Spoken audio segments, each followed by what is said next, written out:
आज हम जानेंगे कि आलस्य क्या है, यह कैसे पैदा होता है और इसे खत्म कैसे करें।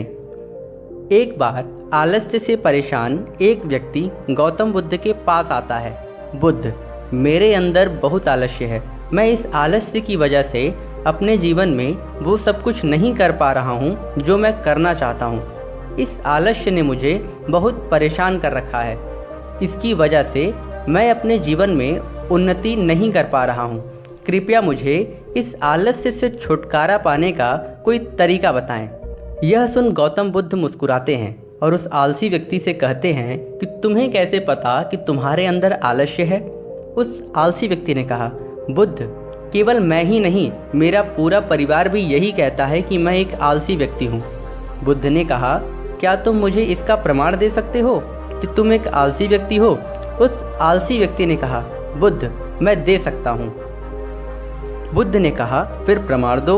उस आलसी व्यक्ति ने कहा, बुद्ध, मैं ये तो जानता हूँ कि सुबह उठना मेरे स्वास्थ्य और मेरे मन दोनों के लिए लाभकारी है, लेकिन मेरा आलस्य मुझे सुबह उठने नहीं देता। बुद्ध ने कहा, अच्छा, परंतु तुम्हें क्या पता है कि आलस्य होता क्या है? उस आलसी व्यक्ति ने कहा, बुद्ध, मुझे ये तो नहीं पता कि आलस्य होता क्या है, लेकिन ये जो कुछ भी है बहुत बुरा है। बुद्ध ने कहा, आलस्य एक मानसिक अवस्था है, एक भाव है, एक विचार है, जिसे जाने अनजाने में हम इंसान खुद ही अपने अंदर पैदा करते हैं। आलसी व्यक्ति ने कहा, परंतु वो कैसे बुद्ध? बुद्ध ने कहा, पहले तो हम यह समझो कि हमारे भीतर आलस्य दो कारणों से पैदा होता है। पहला कारण है शारीरिक और दूसरा कारण है मानसिक। शारीरिक आलस्य का पहला कारण है भोजन। जब हम कोई ऐसा भोजन ग्रहण करते हैं जिसमें खुद कोई जीवन नहीं है, तो यह भोजन हमारे शरीर के लिए बोझ बन जाता है और फिर यह हमारे अंदर आलस्य पैदा करता है, क्योंकि हमारा शरीर भोजन से मिलने वाली ऊर्जा से चलता है और फिर हम इसे जैसा भोजन देते हैं वैसी ही ऊर्जा हमारे शरीर को प्राप्त होती है। इसलिए अगर तुम आलस्य से बचना चाहते हो तो आसानी से पचने वाले और सीधे प्रकृति से प्राप्त होने वाले भोज्य पदार्थों को अपने भोजन में शामिल कर दो। बुद्ध ने आगे कहा, शरीर के स्तर पर आलस्य का दूसरा कारण है गलत तरीके से चलना, गलत तरीके से बैठना और गलत तरीके से सोना। गौतम बुद्ध ने आश्रम के भिक्षुओं की तरफ इशारा करते हुए कहा, उस आलसी व्यक्ति से कहा, अगर तुम ध्यान से देखो तो इन भिक्षुओं के चलने, बैठने व लेटने में एक विशेष प्रकार का संतुलन नजर आएगा। जब ये चलते हैं तो इनके पैरों के बीच एक तालमेल होता है। जब ये बैठते हैं तो इनकी रीढ़ की हड्डी एकदम सीधी होती है और जब ये लेटते हैं तो इनका शरीर एकदम शिथिल होता है। इससे इनके शरीर के किसी भी अंग पर कोई तनाव नहीं होता, जिसके कारण ये एक गहरी और आरामदायक नींद लेते हैं।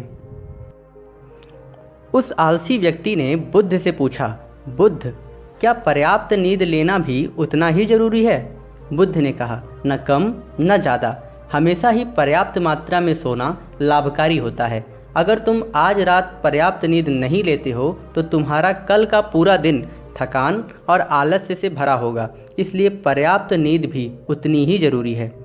बुद्ध ने आगे कहा, शरीर के स्तर पर तीसरा कारण है सुबह जल्दी न उठना। यह सुन उस आलसी व्यक्ति ने कहा, हाँ बुद्ध, मैं तो सुबह जल्दी उठ ही नहीं पाता हूँ। बुद्ध ने कहा, तुम सुबह जल्दी उठ पाओगे जब तुम रात में जल्दी सो जाओगे। बुद्ध ने अपने भिक्षुओं की तरफ इशारा करते हुए कहा, इन्होंने अपने सोने का समय निश्चित कर रखा है और यही कारण है कि ये प्रातःकाल जल्दी उठ पाने में सक्षम हो पाते हैं। हर एक बौद्ध भिक्षु को अनुशासन का पालन करना होता है और यही अनुशासन इनके जीवन में संतुलन लाता है। कुछ लोग अनुशासन को एक बंधन समझते हैं और उन्हें लगता है कि अनुशासन उन्हें बांधता है, लेकिन सच्चाई तो यह है कि अनुशासन हमें बांधता नहीं, स्वतंत्र करता है। इसलिए अगर तुम शारीरिक स्तर पर आलस्य से छुटकारा पाना चाहते हो तो खुद को अनुशासन में ढालो, एक निश्चित दिनचर्या का पालन करो। उस आलसी व्यक्ति ने कहा, लेकिन बुद्ध, शुरुआत कहाँ से करूँ? बुद्ध ने कहा, शुरुआत अभी से करो। जो तुम इस समय कर रहे हो उसे पूरे ध्यान से करो। बुद्ध ने आगे कहा, मन के स्तर पर आलस्य का पहला कारण है हमारी गलत धारणाएं। जब हम किसी काम के लिए खुद को काबिल नहीं समझते तो हमारे भीतर आलस्य पैदा होता है। अगर हमारे मन ने यह विश्वास कर लिया कि पिछली बार की तरह इस बार भी हम इस काम में असफल ही होंगे, तो उस काम को करने में हमें आलस्य आएगा।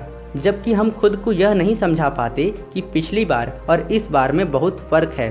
अब हम मानसिक तौर पर वो नहीं हैं जो पहले थे। हमने पिछली हार से बहुत कुछ सीखा भी है। मानसिक आलस्य से बचने के लिए सबसे पहले खुद पर विश्वास करना सीखो। मानसिक आलस्य का दूसरा कारण है छोटी सोच वाले और आलसी व्यक्तियों का साथ करना। कई बार ऐसा होता है हम खुद आलसी नहीं होते, लेकिन कुछ आलसी और कामचोर लोगों के साथ रहते रहते खुद भी आलसी और कामचोर बन जाते हैं। यह सुन उस आलसी व्यक्ति ने कहा, हाँ बुद्ध, इसे तो मैं अवश्य महसूस किया है। बुद्ध ने कहा, तो सबसे पहले आलसी और कामचोर लोगों की संगति में रहना छोड़ दो। बुद्ध ने आगे कहा, मानसिक आलस्य का तीसरा कारण है काम को टालने की आदत। काम को टालना आलस्य और मानसिक तनाव का सबसे बड़ा कारण है। इसलिए जो काम आज किया जा सकता है उसे कल पर कभी न टालो। बुद्ध ने आगे कहा, मानसिक आलस्य का चौथा कारण है लक्ष्य का स्पष्ट न होना। मान लो कि तुम किसी बड़े रेगिस्तान में फंस चुके हो और तुम्हें जोरों की प्यास लगी है, तब तुम क्या करोगे? उस आलसी व्यक्ति ने कहा, मैं पानी की तलाश करूंगा। मैं कोशिश करूंगा कि जल्द से जल्द किसी गांव पहुंच जाऊं। बुद्ध ने कहा, अगर बहुत तलाश के बाद तुम्हें पानी न मिले तब? उस आदमी ने कहा, मैं तब भी प्रयास करता रहूंगा क्योंकि मेरे पास और कोई विकल्प नहीं।